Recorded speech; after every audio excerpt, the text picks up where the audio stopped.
अस्सलाम वालेकुम।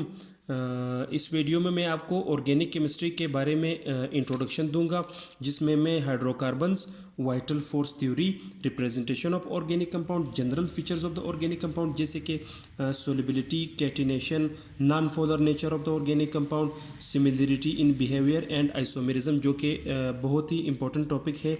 ये मैं ओ लेवल की books, federal board, Balochistan board, Punjab board, इन तमाम बोर्ड से कंसेप्चुअल पॉइंट्स लेके मैं आपको क्लास 10 की केमिस्ट्री सिखाऊंगा। और साथ साथ में हम अगर इसमें से कोई एमसीक्यूज बन रहे तो वो भी हम बनाएंगे। तो चलो शुरू करते हैं। Organic chemistry. ऑर्गेनिक केमिस्ट्री क्या है? Organic chemistry the branch of chemistry which deals with the study of organic compound, which deals with study of organic compound, जिसमें हम ऑर्गेनिक कंपाउंड्स को स्टडी करते हैं और या हम हाइड्रोकार्बन्स को स्टडी करते हैं, एंड आल्सो देयर डेरिवेटिव्स, या उनकी डेरिवेटिव्स को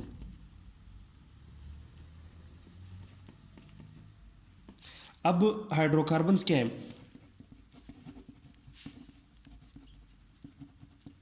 Those compounds that consists of carbon and hydrogen.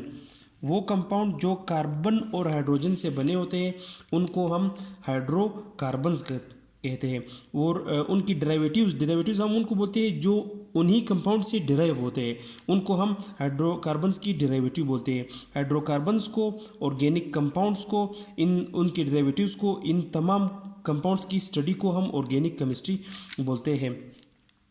अब ऑर्गेनिक कंपाउंड्स, पहले ये कंसेप्ट था कि ऑर्गेनिक कंपाउंड्स वो कंपाउंड्स हैं जो कि हम लिविंग ऑर्गेनिजम्स से हासिल करते हैं, लिविंग मैटर से यानी हम हासिल करते हैं। वो कंपाउंड जिसको हम लिविंग मैटर से हासिल करते हैं उसको पहले ऑर्गेनिक कंपाउंड्स कहा जाते थे। लिविंग मैटर का मतलब है फॉर एग्जांपल प्लांट्स और एनिमल्स।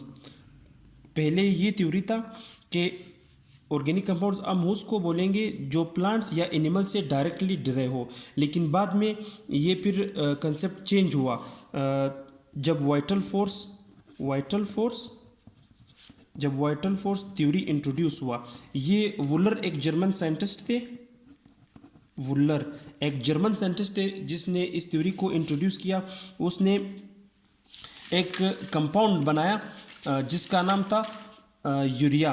उसने अमोनियम साइनेट, एक कंपाउंड है, उसने उसको हीट किया तो जो कंपाउंड हमें हासिल हुआ उसका नाम है यूरिया, जिसका फार्मूला ये है। अगर हम ये फार्मूला ओपन शक्ल में लिख ले तो इसका फार्मूला कुछ इस तरह है।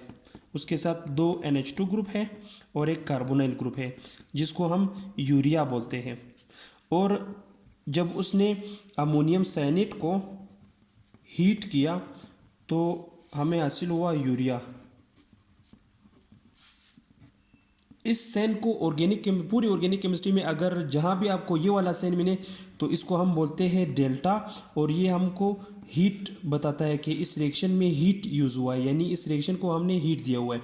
ये वाला जो साइन है ये हमें ये इंडिकेट करता है कि रीअरेंजमेंट, जब हमने अमोनियम साइनेट को हीट किया उसके बाद जो रीअरेंजमेंट हुआ तो हमें यूरिया हासिल हुआ। तो ये कंसेप्ट फिर चेंज हुआ कि ऑर्गेनिक कंपाउंड्स वो कंपाउंड है जो सिर्फ और सिर्फ लिविंग मैटर से ही हासिल होते हैं, क्योंकि हम जो कि अमोनियम साइनेट है वो लिविंग मैटर नहीं भी है, तो उससे भी हम लोगों ने एक ऑर्गेनिक कंपाउंड हासिल किया जिसको हम और यूरिया बोलते हैं। So urea is called as the first synthetic organic compound.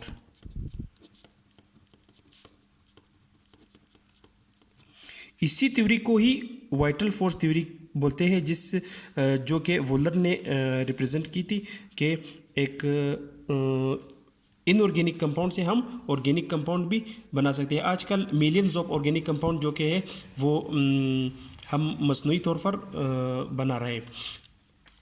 इसके साथ साथ हम representation of organic compounds representation of organic compounds, कि हम ऑर्गेनिक कंपाउंड्स को किस तरह रिप्रेजेंट करेंगे।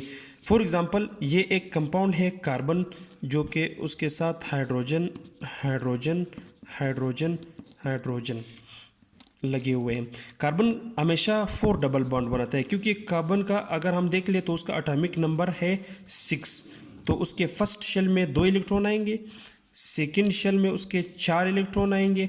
तो वो ऑक्टेट रूल पूरा करने के लिए 2 रूल होते हैं, एक डुप्लेट रूल होता है, डुप्लेट रूल, एक ऑक्टेट रूल।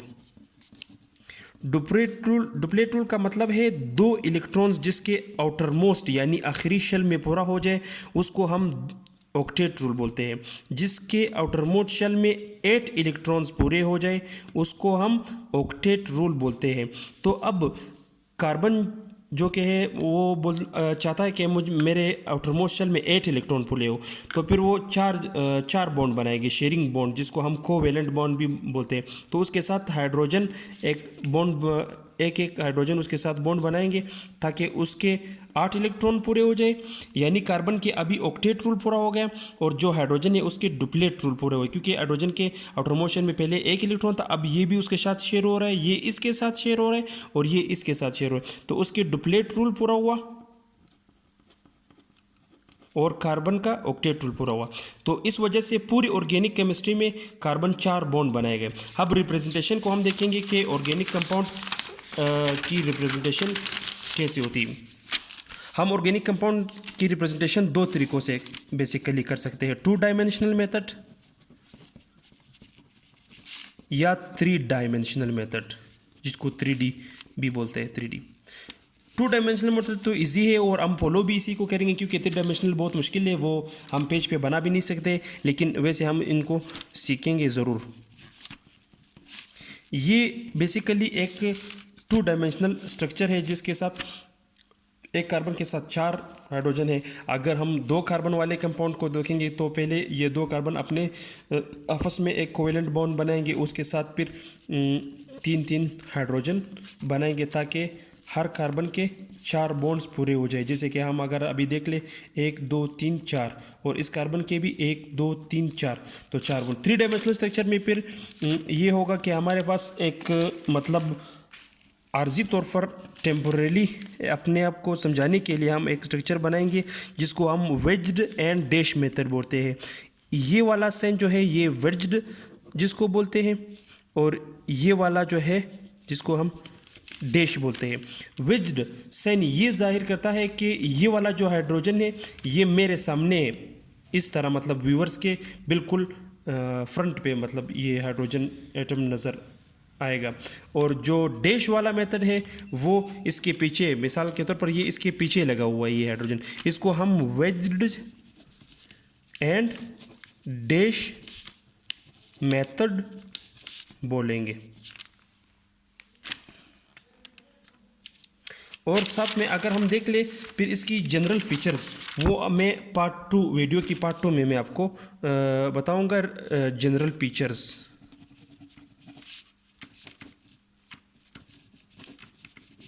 पार्ट 2 वीडियो आप देख लीजिएगा, उसमें फिर जनरल फीचर्स को मैं ब्रीफ डिस्कस करूंगा, कंसेप्चुअल पॉइंट्स उसमें से डिस्कस करूंगा।